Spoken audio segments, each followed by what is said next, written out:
If you love champagne but don't know who Madame Clicquot is, pay attention. By the end of this video, you're gonna realize how much you really love the woman behind this famous yellow label. So let's raise a glass as we explore the extraordinary life of Madame Clicquot.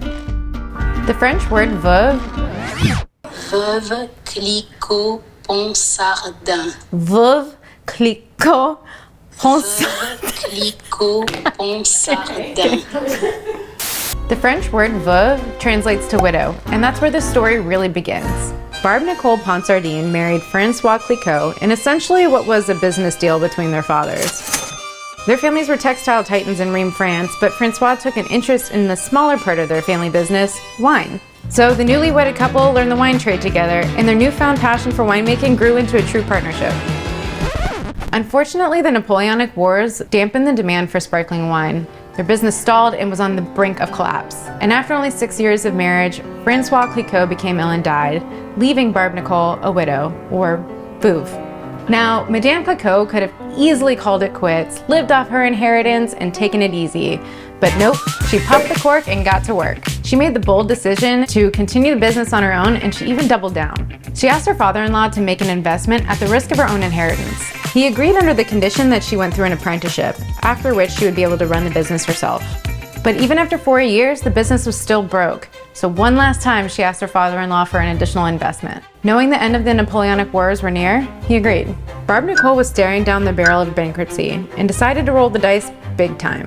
She had a hunch. Once the dust settled from the war, the Russians would be craving a super sweet champagne. We're talking sugar bomb here, with almost 300 grams of sugar. Back then, the champagne scene was pretty small, but the Russians, they were already crazy about the bubbly. But there was one big problem. Naval blockades would have stopped her from commercially shipping her champagne. But she was one step ahead. She sneakily shipped loads of her top-notch bubbly all the way to Amsterdam, just waiting for a declaration of peace. The moment of peace was settled and her champagne zipped off to Russia, leaving her rivals eating dust. And get this, as soon as her champagne hit the Russian scene, Tsar Alexander was like, that's it folks, I'm not drinking anything else. That's basically an 1800s version of a celebrity endorsement. Suddenly, everyone at the Russian court wanted a sip of Madame Clicquot's champagne.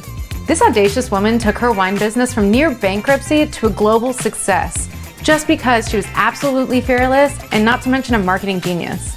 But with great success comes with its own issues.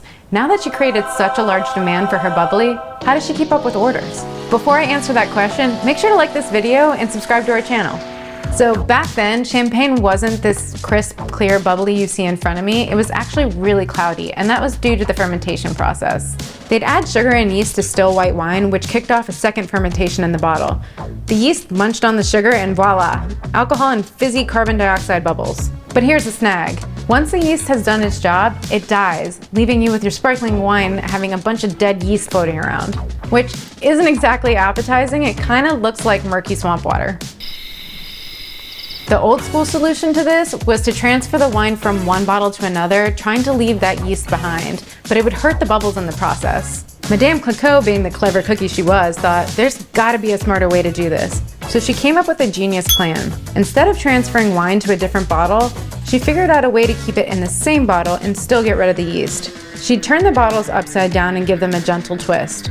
This made that yeast party gather in the bottle's neck. This leaves you with a clear, crisp, and exceptionally effervescent drink.